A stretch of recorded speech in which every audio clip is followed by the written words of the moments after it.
Hello बच्चों, आज हम डिस्कस करने जा रहे हैं एडिशन ऑफ वेक्टर्स। देखिए, एक सम हम एग्जांपल लेंगे, उस सम हम सॉल्व करेंगे। ऐड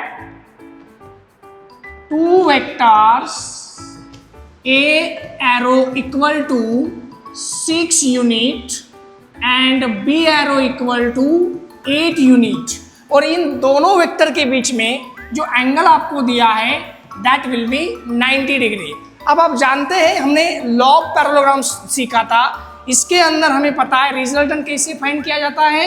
दो वेक्टर की एडिशन होती है और लॉ ऑफ पैरेललोग्राम के तहत हमने इसका स्क्वायर किया था और हमें क्या मिला था, r square equal to a plus b का होल स्क्वायर। तो इसका एक्सपेंशन हमने लिया था a square plus b square twice a b, और यहाँ फंक्शन आया था कॉस थीटा यानी कि कॉस 90।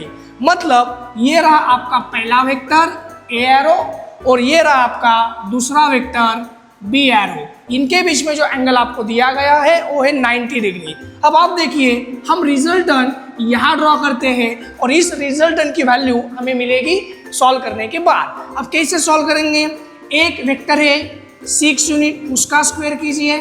दूसरा है 8 स्क्वायर, देन 2 इंटू ए है 6, बी है 8, और कॉस ऑफ दोनों वेक्टर के बीच में का एंगल। अब देखिए, यह एंगल दो वेक्टर के बीच में बोला गया है।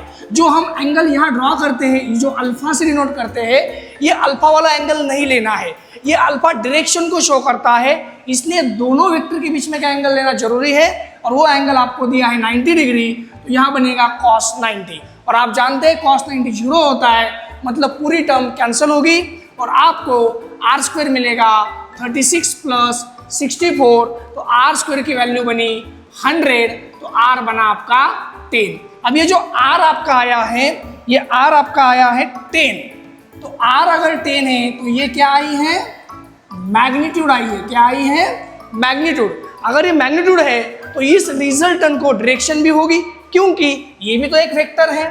तो मतलब इसको मैग्नीट्यूड तो है ही, लेकिन इसको क्या है, डायरेक्शन भी है। तो डायरेक्शन फाइंड करने के लिए हम कौन सा एंगल इस्तेमाल करते हैं? अल्फा वाला। और ये भी हमने डिस्कस किया था, tan अल्फा इक्वल टू क्या बनेगा फॉर्मूला। अगर आप इस वेक्टर से एंगल फाइंड करना चाहते हैं तो आपका फॉर्मूला बनेगा b sin theta upon a plus b cos theta. अगर आप इस वेक्टर से एंगल फाइंड करना चाहते हैं तो यहाँ tan अल्फा बनेगा a sin theta upon b plus a cos theta.